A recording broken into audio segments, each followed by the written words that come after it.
जय श्री राधे, हरे कृष्णा। प्रिय श्रोताओं, आज शुक्रवार के दिन सुनिए संतोषी माता की संपूर्ण व्रत कथा। एक नगर में एक बुढ़िया रहती थी। उसके 7 बेटे थे। 6 कमाने वाले थे जबकि एक निकम्मा था। बुढ़िया 6 बेटों की रसोई बनाती, उन्हें भोजन कराती और उनका जो जूठन बचता वही अपने 7वें बेटे को दे देती। लेकिन बुढ़िया का 7वां बेटा बड़ा भोला था। एक दिन वो अपनी पत्नी से बोला, देखो मेरी माँ मुझसे कितना प्रेम करती है। वो बोली, क्यों नहीं, सबका जूठा जो तुमको खिलाती है। वो बोला, ऐसा नहीं हो सकता, मैं जब तक अपनी आंखों से ना देख लूं मैं ये बात नहीं मान सकता। तब उसकी बहू हंसकर बोली, देख लोगे तब तो मानोगे। कुछ दिन बाद घर में त्योहार आया। घर में 7 प्रकार के भोजन और चूरमे के लड्डू बने। वो जांचने के लिए सिर दुखने का बहाना करके एक पतला वस्त्र सिर पर डालकर रसोई घर में ही सो गया। वो कपड़े में से सब कुछ देख रहा था। 6 भाई भोजन करने आए। उसने देखा माँ ने उनके लिए सुंदर आसन बिछाया, नाना प्रकार की रसोई परोसी और आग्रह करके उन्हें खिलाया। ये सब कुछ वो देख रहा था। जब 6 भोजन करके उठकर चले गए, तब माँ ने उनकी जूठी थालियों में से लड्डुओं के टुकड़े उठाकर एक लड्डू बनाया। जूठन साफ करके बुढ़िया ने अपने 7वें बेटे को पुकारा, बेटा 6 भाई भोजन कर गए, अब तू ही बाकी है, उठ, तू कब खाएगा।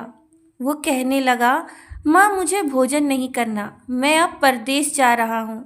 माँ ने कहा, कल जाता हो तो आज ही चला जा। वो बोला, हाँ आज ही जा रहा हूँ। ये कहकर वो घर से निकल गया।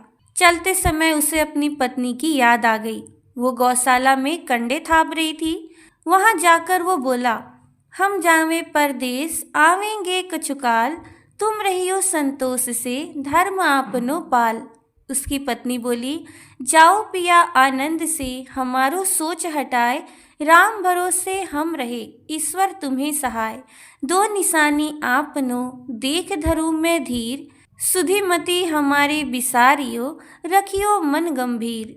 वो बोला, मेरे पास तो कुछ नहीं है, ये अंगूठी है सो ले लो और हमें भी कुछ अपनी निशानी दे दो। वो बोली, मेरे पास क्या है, ये गोबर भरा हाथ। ये कहकर उसकी पीठ पर गोबर के हाथ की थाप मार दी। वो चल दिया। चलते चलते दूर देश पहुंचा। वहां एक साहूकार की दुकान थी। वहां जाकर कहने लगा, भाई मुझे नौकरी पर रख लो। साहूकार को भी जरूरत थी। वो बोला, ठीक है रह जाओ। लड़के ने पूछा, तनख्वाह क्या दोगे। साहूकार ने कहा, काम देखकर दाम मिलेगा। साहूकार की नौकरी मिली। वो सुबह 7 बजे से 10 बजे तक नौकरी करने लगा। कुछ दिनों में दुकान का सारा लेन देन, हिसाब किताब, ग्राहकों को माल बेचना, ये सारा काम वो करने लगा। साहूकार के 7-8 नौकर थे। वे सब चक्कर खाने लगे कि ये तो बहुत होशियार हो गया। सेठ ने भी काम देखा और 3 महीने में ही उसे आधे मुनाफे का हिस्सेदार बना लिया। वो कुछ वर्ष में ही नामी सेठ बन गया और मालिक सारा कारोबार उस पर छोड़कर चला गया। इधर उसकी पत्नी को सास ससुर दुख देने लगे। सारे घर का काम कराते और उसे लकड़ी लेने के लिए जंगल में भेज देते। इसी बीच घर के आटे से जो भूसी निकलती उसी की रोटी बनाकर उसको देते और फूटे नारियल की नरेली में पानी दे देते। एक दिन वो लकड़ी लेने जा रही थी। रास्ते में बहुत सी स्त्रियां संतोषी माता का व्रत करती दिखाई दी। वो वहां खड़ी होकर कथा सुनने लगी और उनसे पूछा, बहनों तुम किस देवता का व्रत करती हो और उसके करने से क्या फल मिलता है। यदि तुम इस व्रत का विधि विधान मुझे भी बताओगी तो मैं तुम्हारा बड़ा एहसान मानूंगी। तब उनमें से एक स्त्री बोली, सुनो, ये संतोषी माता का व्रत है। इसके करने से निर्धनता और दरिद्रता का नाश होता है और जो कुछ मन में इच्छा होती है माता संतोषी उसे अवश्य पूरी कर देती हैं। तब उसने उनसे व्रत की विधि पूछी। वो स्त्री बोली, 1.25 आने का गुड़ चना लेना, इच्छा हो तो 5.25 आने का लेना या 1.25 रुपए का भी ले सकती हो अपनी सहूलियत के अनुसार। बिना परेशानी और श्रद्धा और प्रेम से जितना भी बन पड़े सवाया लेना। प्रत्येक शुक्रवार को निराहार रहकर कथा सुनना। इसके बीच में ये क्रम टूटे नहीं। लगातार नियम का पालन करना। कथा सुनने वाला कोई ना मिले तो घी का दीपक जलाकर उसके आगे या जल के पात्र को सामने रखकर कथा कहना। जब तक कार्य सिद्ध ना हो नियम का पालन करती रहना और कार्य सिद्ध होने पर व्रत का उद्यापन करना। यदि किसी के ग्रह खोटे भी हो तो भी माता वर्ष भर में कार्य सिद्ध करती हैं। फल सिद्ध होने पर उद्यापन करना चाहिए, बीच में उद्यापन नहीं करना चाहिए। उद्यापन में 2.5 सेर आटे का खाजा तथा इसी परिमाण से खीर तथा चने का साग करना। 8 लड़कों को भोजन कराना। जहाँ तक हो सके वो 8 लड़के देवर जेठ भाई बंधु के हो। अगर ना मिले तो रिश्तेदारों और आस पड़ोसियों को बुलाना, उन्हें भोजन कराकर यथाशक्ति दक्षिणा देना और माता का नियम पूरा करना। उस दिन घर में खटाई मत खाना। ये सुन बुढ़िया के लड़के की बहू चल दी। रास्ते में लकड़ी के बोझ को बेच दिया और उन पैसों से गुड़ चना ले लिया और माता के व्रत की तैयारी करनी शुरू कर दी। आगे चली तो एक मंदिर को देखकर पूछने लगी कि ये मंदिर किसका है। सब कहने लगे कि ये संतोषी माता का मंदिर है। ये सुनकर वो माता के मंदिर में जाकर माता रानी के चरणों में गिरकर रोने लगी। वो दीन होकर उनसे विनती करने लगी। करुण विलाप करती हुई उनसे कहने लगी, माँ, मैं निपट अज्ञानी हूँ, व्रत के कोई भी नियम नहीं जानती। मैं बहुत दुखी हूँ। हे माता, हे जगत जननी, मेरा दुख दूर करो, मैं आपकी शरण में हूँ। माता को उस पर दया आ गई।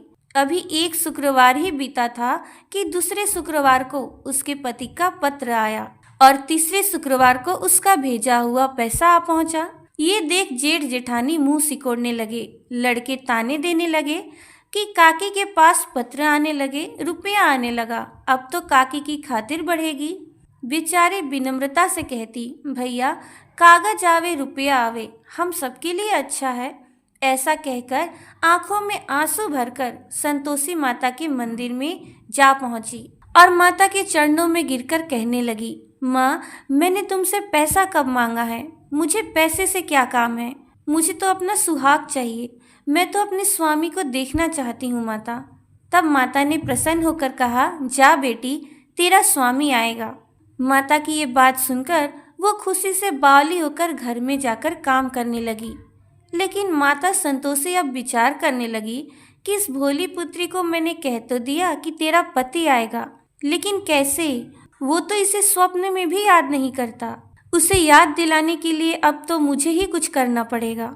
इस तरह माताजी उस बुढ़िया के बेटे के स्वप्न में गई और प्रकट होकर कहने लगी, साहूकार के बेटे, सो रहा है या जागता है? वो कहने लगा, माता, सोता भी नहीं जागता भी नहीं हूँ, कहो क्या आज्ञा है? तब माँ कहने लगी, तेरे घर बार कुछ है कि नहीं? वो बोला, मेरे पास सब कुछ है, माँ बाप है, बहू है, क्या कमी है? माँ बोली, भोले पुत्र, तेरी बहू घोर कष्ट उठा रही है। तेरे माँ बाप उसे बड़ा दुख देते हैं। वो तेरे लिए तरस रही है, तो उसकी सुध ले। वो बोला, हाँ माता, ये तो मालूम है, परंतु जाऊँ कैसे? परदेश की बात है, लेन देन का कोई हिसाब नहीं, कोई जाने का रास्ता नहीं आता, कैसे चला जाऊं? माँ कहने लगी, मेरी बात मान, सवेरे नहा धोकर संतोषी माता का नाम ले, घी का दीपक जला, दंडवत कर दुकान पर जाकर बैठ जाना। देखते देखते सारा लेन देन चुक जाएगा, जमा का सारा माल बिक जाएगा और साँझ होते होते धन का भारी ढेर लग जाएगा।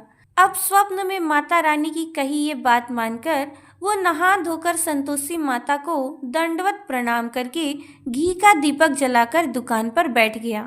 थोड़ी देर में देने वाले रुपया लाने लगे, लेने वाले हिसाब लेने लगे। कोठे में भरे सामान के खरीदार नगद दाम दे सौदा करने लगे। शाम तक धन का भारी ढेर लग गया। मन में माता का नाम लेकर और उनका ये चमत्कार देखकर वो प्रसन्न होकर घर जाने के लिए गहना, कपड़ा और सामान खरीदने लगा। यहाँ के काम से निपटकर तुरंत घर को रवाना हुआ। उधर उसकी पत्नी जंगल में लकड़ी लेने जाती है। लौटते वक्त माताजी के मंदिर में विश्राम करती है। वो तो उसके रोज रुकने का स्थान जो ठहरा। धूल उड़ती देख वो माता से पूछती है, हे माता, ये धूल कैसी उड़ रही है? माता कहती है, पुत्री, तेरा पति आ रहा है। अब तो ऐसा कर, लकड़ियों के 3 बोझ बना, एक नदी के किनारे रख, दूसरा मेरे मंदिर पर और तीसरा अपने सिर पर। तेरे पति को लकड़ियों का गट्ठर देख मोह पैदा होगा। वो वहां रुकेगा, नाश्ता पानी खाकर माँ से मिलने जाएगा।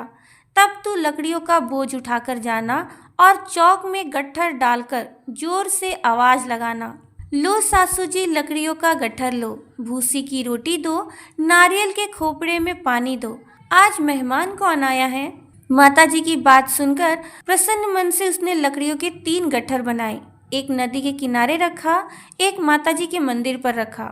इतने में मुसाफिर आ पहुंचा। सूखी लकड़ी देख उसकी इच्छा उत्पन्न हुई कि हम यहीं पर विश्राम करें और भोजन बनाकर खा पीकर गांव जाएं। इसी तरह रुककर भोजन बना, विश्राम करके गांव को गया। सबसे प्रेम से मिला। उसी समय सिर पर लकड़ी का गट्ठर लिए वो उतावली सी आई। लकड़ियों का भारी बोझ आंगन में रखकर जोर से 3 आवाज दिया, लो सासू जी लकड़ियों का गट्ठर लो, भूसी की रोटी दो, आज मेहमान कौन आया है। ये सुनकर उसकी सास बाहर आकर अपने दिए हुए कष्टों को भुलाने के लिए कहती है, बहू ऐसा क्यों कहती हो, तेरा पति ही तो आया है। आ बैठ, मीठा भात खा, भोजन कर, कपड़े गहने पहन। उसकी आवाज सुन उसका पति बाहर आया। अंगूठी देख व्याकुल हो गया और माँ से पूछा, माँ ये कौन है। माँ बोली, बेटा ये तेरी बहू है। जब से तू गया है तब से सारा गांव में ऐसे ही भटकती रहती है। घर का कोई काम काज नहीं करती, बल्कि 4 पहर आकर खा जाती है। वो बोला, ठीक है माँ, मैंने इसे भी देखा और तुम्हें भी। अब दूसरे घर की ताली दो, उसमें ही मैं रहूंगा। माँ बोली, ठीक है, जैसी तेरी मर्जी। तब वो दूसरे मकान की 3री मंजिल का कमरा खोला, सारा सामान जमाया। एक दिन में राजा के महल जैसा ठाट बाट बन गया। अब क्या था, बहू सुख भोगने लगी। इतने में शुक्रवार आया। उसने अपने पति से कहा, मुझे संतोषी माता के व्रत का उद्यापन करना है। पति बोला, खुशी से कर लो। वह उद्यापन की तैयारी करने लगी। जेठानी के लड़कों को भोजन के लिए बुलाया। उन्होंने मंजूर तो किया, लेकिन पीछे से जेठानी ने अपने बच्चों को सिखा दिया, देखो भोजन के समय खटाई मांगना, जिससे उसका उद्यापन पूरा ही ना हो सके। लड़के जिमने आए, खीर खाना पेट भर खाया, परंतु बाद में खाते ही कहने लगे, हमें खटाई दो, खीर खाना हमें नहीं भाता, देखकर अरुचि होती है। वो कहने लगी, भाई खटाई किसी को नहीं मिलेगी, ये तो संतोषी माता का प्रसाद है। लड़के उठकर खड़े हो गए और बोले, ठीक है फिर पैसा लाओ। भोली बहू कुछ नहीं जानती थी। उसने उन्हें पैसे दे दिए और लड़कों ने उसी समय हट करके उन पैसों से इमली की खटाई खा ली। ये देखकर बहू पर माता रानी का कोप जाग गया। राजा के दूत उसके पति को पकड़कर ले गए। जेठ जेठानी मनमाने वचन कहने लगे, लूट लूट कर धन इकट्ठा कर लाया है, अब सब मालूम पड़ जाएगा जब जेल की मार खाएगा। बहू से ये सब सहन नहीं हुआ। रोती बिलखती वो माता के मंदिर गई और कहने लगी, माता तुमने क्या किया। हंसाकर अब भक्तों को रुलाने लगी। माता बोली, बेटी तूने उद्यापन करके मेरा व्रत भंग किया है। वो कहने लगी, माता मैंने कुछ अपराध किया है, मैंने तो भूल से लड़कों को पैसे दे दिए थे, मुझे क्षमा करो, मैं फिर तुम्हारा उद्यापन करूंगी। माँ बोली, ठीक है, लेकिन अब भूल मत करना। वो कहती है, अब भूल नहीं होगी। अब बताओ तो कैसे आएंगे मेरे पति। माँ बोली, जा पुत्री, तेरा पति तुझे रास्ते में आता मिलेगा। वो मंदिर से निकली और रास्ते में ही उससे अपना पति आता हुआ मिला। वो पूछी, कहाँ गए थे। वो कहने लगा, इतना धन जो कमाया है उसका टैक्स राजा ने मांगा था, वही भरने गया था। वो प्रसन्न होकर बोली, भला हुआ, अब घर को चलो। कुछ दिन बाद फिर शुक्रवार आया। वो बोली, मुझे फिर माता का उद्यापन करना है। पति ने कहा, ठीक है करो। बहू फिर जेठ के लड़कों को भोजन के लिए कहने गई। जेठानी ने 1-2 बातें सुनाई और सब लड़कों को सिखाने लगी, तुम सब लोग पहले की तरह ही खटाई मांगना। लड़के भोजन से पहले कहने लगे, हमें खीर नहीं खाना, हमारा जी बिगड़ता है, कुछ खटाई खाने को दो। वो बोली, खटाई किसी को नहीं मिलेगी, आना हो तो आओ। ये बोलकर वो ब्राह्मण के लड़कों को लाकर भोजन कराने लगी और यथाशक्ति दक्षिणा की जगह 1-1 फल उन्हें दिया। इस पर संतोषी माता उससे बहुत प्रसन्न हो गई। माता की कृपा होते ही 9वें मास में उसके यहाँ एक सुंदर पुत्र ने जन्म लिया। पुत्र को पाकर प्रतिदिन माता जी के मंदिर को जाने लगी। माँ ने सोचा, ये तो रोज आती है मेरे मंदिर, आज क्यों ना मैं इसके घर चलूं। ये विचार कर माता ने भयानक रूप बनाया। गुड़ चने से सना मुख, ऊपर सूंड के समान होठ, उस पर मक्खियां भिनभिनाती हुई। दहलीज पर पैर रखते ही उसकी सास चिल्लाई, देखो रे, कोई चुड़ैल डाकिन आ रही है, लड़कों इसे भगाओ, नहीं तो किसी को खा जाएगी। लड़के भगाने लगे, चिल्लाकर खिड़की बंद करने लगे। बहू रोशनदान में से ये सब देख रही थी और प्रसन्नता से पगली बनकर चिल्लाने लगी, आज मेरी माताजी मेरे घर आई हैं। वो बच्चे को दूध पीने से हटाती है। इतने में सास का क्रोध फट पड़ा। वो बोली, क्या उतावली हुई है, बच्चे को पटक दिया। इतने में माँ के प्रताप से लड़के ही लड़के नजर आने लगे। वो बोली, माँ, मैं जिसका व्रत करती हूँ ये वही संतोषी माता है जो आज हमारे घर पधारी हैं। सबने माता जी के चरण पकड़ लिए और विनती करके कहने लगे, हे माता, हम तो मूर्ख हैं, अज्ञानी हैं, तुम्हारे व्रत की विधि हम नहीं जानते। व्रत भंग करके हमने बहुत बड़ा अपराध किया है। हे जगत जननी, आप हमारा अपराध क्षमा करो। इस पर माता रानी प्रसन्न हो गई। हे संतोषी माता, बहू को प्रसन्न हो जैसा फल दिया वैसा ही फल जो इस कथा को पढ़े और सुने उसको भी देना। सबका मनोरथ पूर्ण करना। बोलो संतोषी माता की जय। अब सुनिए संतोषी माता की आरती। जय संतोषी माता मैया, जय संतोषी माता, अपने सेवक जन की सुख संपत्ति दाता। ओम जय संतोषी माता।